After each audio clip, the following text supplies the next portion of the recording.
Ayan, good morning. It's 11 pa lang naman. So, yan, good morning.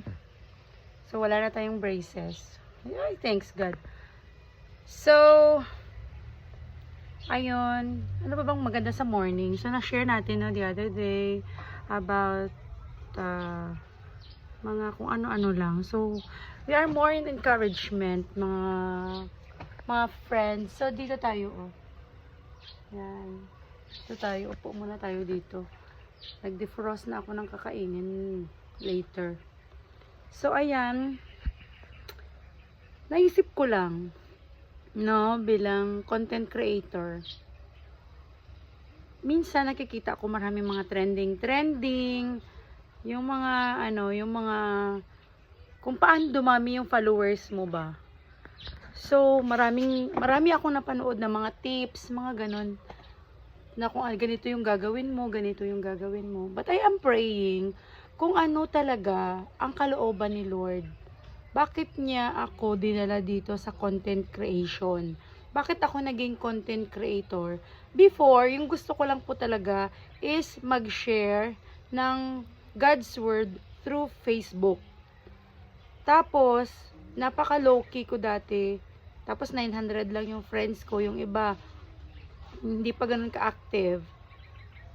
So, na-realize ko, sige nga, okay. Of course, nagpaalam po ako sa asawa ko. Medyo hesitant pa siya nung una. Pero, in-explain ko sa kanya, yung ganun.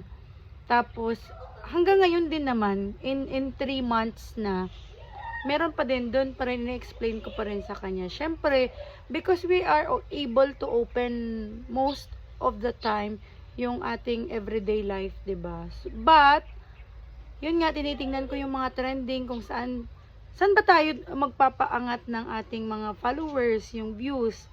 But I am praying, Lord, ano po ba yung plano mo? Di po ba? Kasi ayoko nung mga content creator lang na puro fun lang, fun. Wala naman akong against doon, pero hindi talaga yung niche ba tawag doon? Hindi, ewan ko anong tawag nila doon. Hindi yun yung facade ko as a content creator. So, I am more, I think, of sharing God's Word, yung pag-encourage, yung pag-inspire. Kasi, eto yun, yung nangyari nga kay Eman at Yensa. So, most of us, right now, we laugh, we are sa mga funny moments, funny videos, but deep inside, meron po tayong longing sa encouragement na ma-appreciate din tayo. No, ma-appreciate yung presence natin. So, hindi pala puro funny moments lang, no? Hindi pala puro funny videos lang because it's too shallow.